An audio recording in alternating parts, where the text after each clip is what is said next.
গাছ লাগিয়ে যত্ন করি সুস্থ সুন্দর দেশ গড়ি, এই প্রতিপাদ্যকে সামনে রেখে নাটোরের নলডাঙ্গায় বাংলাদেশ শ্রমিক কল্যাণ ফেডারেশনের আয়োজনে বৃক্ষরোপণ অভিযান 2025 অনুষ্ঠিত হয়েছে। নাটোর জেলা প্রতিনিধি জানান, শনিবার বিকেলে উপজেলা মুক্তিযোদ্ধা কমপ্লেক্স প্রাঙ্গণে উপজেলা প্রশাসন বন বিভাগের সহযোগিতায় এই বৃক্ষরোপণ বিতরণ কর্মসূচির উদ্বোধন করা হয়। নলডাঙ্গা দোকান কর্মচারী শ্রমিক ইউনিয়নের সভাপতি মোহাম্মদ সাইফুল ইসলামের সভাপতিত্বে এ সময় প্রধান অতিথি হিসেবে উপস্থিত ছিলেন উপজেলা নির্বাহী অফিসার মোহাম্মদ রেদানুল হালিম।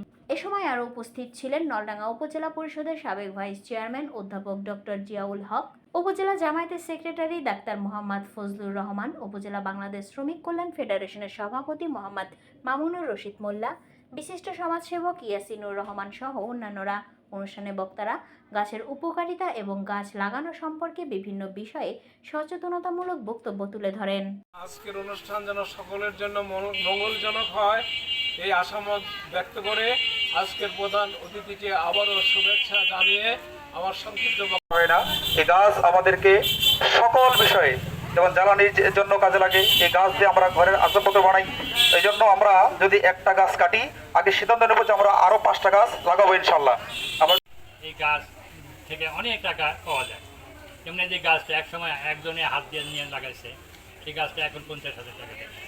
এরকম আরও আছে। আর গাছ সব দেশের জন্যই গাছ এত মঙ্গল যে গাছের থেকে অক্সিজেন পাওয়া যায়, গাছ খাদ্য যোগায়। আমরা পানিকে বলি যে পানির অপর নাম জীবন বলি, কিন্তু গাছও কম না, গাছও আমাদের অপর নাম জীবন বললে ভুল হবে না। এই জন্যেই যে পৃথিবীর সব দেশের মানুষ এই গাছ থেকেই খাদ্য সংগ্রহ করে। যে দেশে ভুট্টা হয় সে দেশে ভুট্টা খেয়ে বাঁচে, দেশে গম হয় তারা গম খেয়ে বাঁচে। আমাদের সাথে সব রকমই ফসল হয়। শ্রমিকদের মাধ্যমে আমরা চারাগুলো বিতরণ করব। শ্রমিকরা হলো সভ্যতা গড়ার কারিগর। এই সভ্যতা গড়ার কারিগর শ্রমিক, তারা দেশের বিভিন্ন ক্ষেত্রে একটা অবদান রাখলেও বৃক্ষরোপণের ক্ষেত্রে তাদের অবদানটা আমরা পরিলক্ষিত হয় না। যার কারণে ইউনো মহোদয়ের কাছে আমরা আবেদন করলাম। ইউনো মহোদয় তিনি আবেদন মঞ্জুর করে বন কর্মকর্তার মাধ্যমে তিনি এই গাছের চারাগুলোর ব্যবস্থা করেছেন। এই জন্য আমরা শ্রমিকদের পক্ষ থেকে, শ্রমিক কল্যাণ ফেডারেশনের পক্ষ থেকে, নলডাঙ্গা উপজেলাবাসীর পক্ষ থেকে তাকে ধন্যবাদ এবং মোবারকবাদ জানাই। প্রিয় উপস্থিতি, আল্লাহ রাসূল সাল্লাল্লাহু আলাইহি ওয়াসাল্লাম বলছেন, আল কাসিবু হাবিবুল্লাহ, শ্রমিকরা হলেন আল্লাহর বন্ধু। এই আল্লাহর বন্ধুরা আল্লাহর দেওয়া একটা বিশাল নিয়ামত গাছ, যে গাছের উপর মানুষ আর তার জীবন জীবিকা নির্বাহের জন্য নির্ভরশীল হয়ে থাকে। আপনারা শুনছেন, গাছ অক্সিজেন দেয়, মানুষ অক্সিজেন গ্রহণ করে। মানুষ বাঁচার তাগিদে তার শরীরের থেকে বর্জ্য পদার্থ হিসেবে কার্বন ডাই অক্সাইড নাক দ্বারা নিঃশ্বাসের মাধ্যমে, প্রশ্বাসের মাধ্যমে ছেড়ে দেয়। গাছ সেটা গ্রহণ করে তার জীবিকা নির্বাহ করে। তাহলে কার্বন ডাই অক্সাইড যদি গাছ গ্রহণ না করে, তার অক্সিজেন না দিলে আমরা স্বাভাবিকভাবে সুস্থভাবে জীবনযাপন করা তো দূরে থাকে, আমরা বাঁচার কোনো সুযোগ আমাদের থাকতো না। এই জন্য বৃক্ষরোপণটা অত্যন্ত জরুরি কাজ।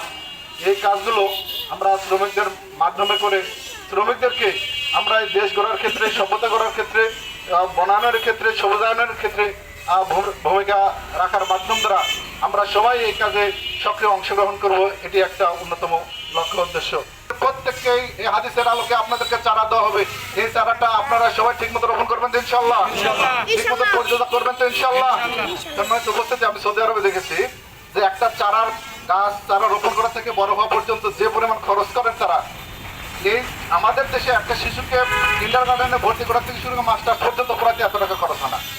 তাহলে তারা গাছের চারা, গাছের মানে গুরুত্ব তারা বুঝেন, তাই এটা করেন। আর আমরাও ইনশাল্লাহ এই গুরুত্বটাকে পুরোপুরি উপলব্ধি করব।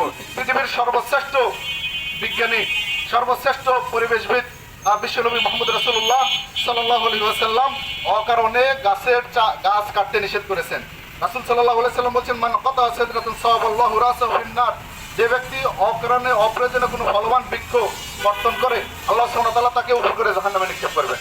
সুতরাং আমরা বৃক্ষ নিধন থেকে, অযথা অপ্রয়োজনীয় গাছ কাটা থেকে আমরা বিরত থাকবো এবং অপরকে বিরত রাখার জন্য আমরা জনসচেতনতা তৈরি করবো ইনশাআল্লাহ। আমাদেরকে বাঁচানোর জন্য গাছ হচ্ছে একটি অত্যাবশ্যকীয় বিষয়।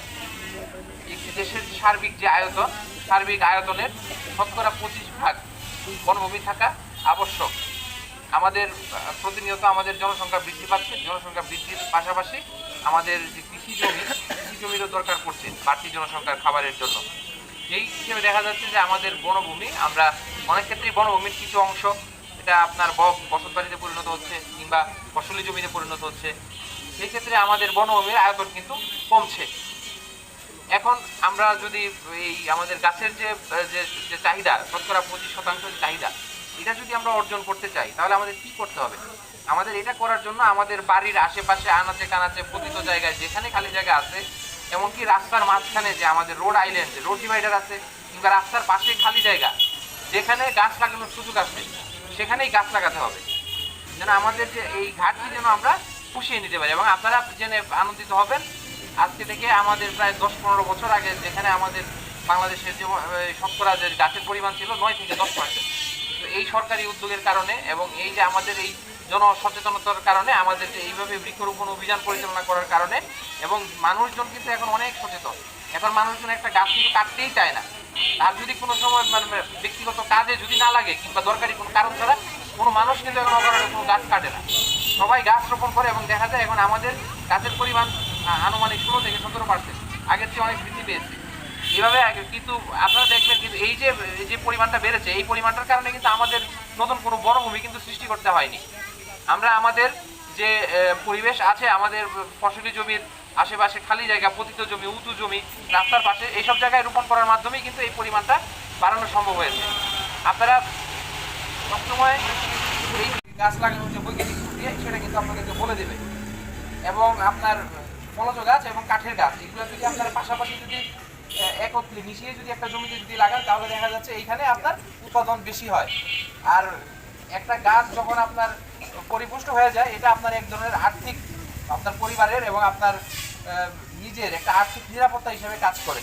আপনি যদি একটা গাছ, একটা জমিতে যদি গাছ লাগিয়ে যদি রাখেন 15-20 বছর পরে দেখবেন এটা আপনার একটা বিনিয়োগের মতো, মানে আপনার চিন্তা ছাড়া একটা বিনিয়োগ, যেটা আপনি একটা এই গাছ বিক্রি করে আপনার একটা ভালো রকমের আর্থিক সুবিধা আপনারা পেতে পারেন। পাশাপাশি আমাদের পরিবেশের যে প্রভাব সেটা তো আপনারা পাবেনই।